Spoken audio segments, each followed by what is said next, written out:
So tonight I decided not to show my beautiful face and just to focus on trust. I have some scriptures that speak of trust, and one of my favorites was imprinted on the front of my Bible. It says, "Trust in the Lord with all your heart and lean not on your own understanding. In all your ways submit to him, and he will make your paths straight." That is Proverbs 3, verse 5 and 6. And trust is where I began my deep journey into the Bible and learned all over again how to trust. And these are just some scriptures that reflect trust. Isaiah 43, 2. "Do not fear.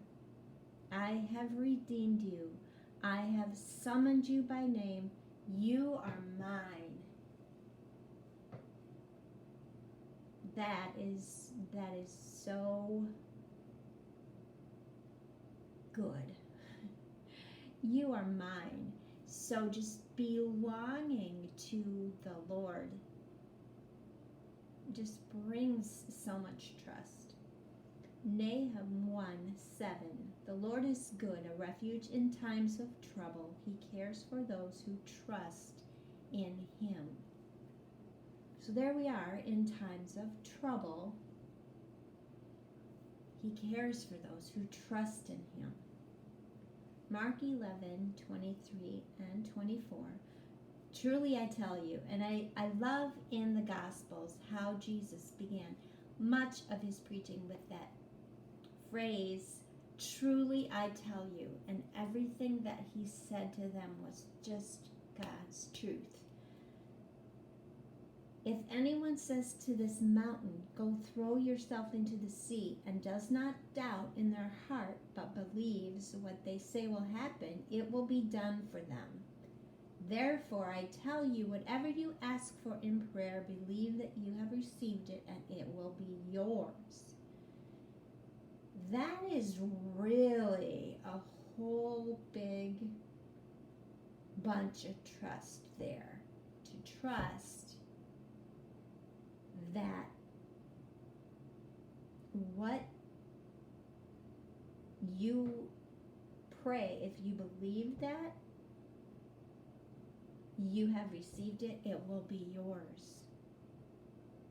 That's the kind of trust I'm trying to build and trying to learn, and I'm trying to unlearn how much of my heart was blocking trust. I was afraid to trust.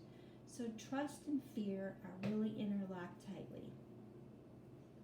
And one of the things about the Bible that just intrigues me, just draws me in, is how much interwovenness there is. You can take a topic and you find it interwoven into every chapter from beginning to end. It's all consistent and it's all meeting together in the same good place.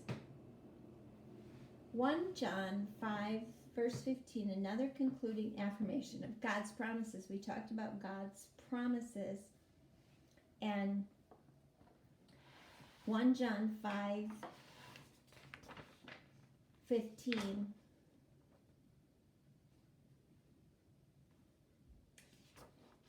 says, "How bold and free we become in his presence, that if we ask according to his will, we know he hears us."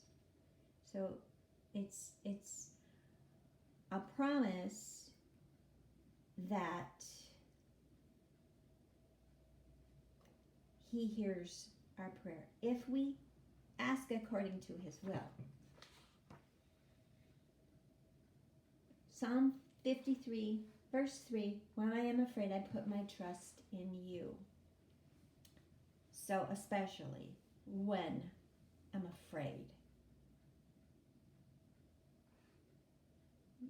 Isaiah 26 verse 3 and 4, "You will keep in perfect peace those whose minds are steadfast because they trust in you." Verse 4, Trust in the Lord forever, for the Lord himself is the rock eternal. And I was going to close with Philippians 4:11. I am not saying this because I am in need, for I have learned to be content, whatever the circumstances. This is something that the pandemic has brought to me, learning to be content, whatever the circumstances, because God provides. And if we trust in that, and we're firmly rooted in that trust and love of God, we will be unshakable. So thank you for listening to my little bit on trust. The Bible is full of wondrous promises and truths. So open it, read it, and live it. Thanks for listening.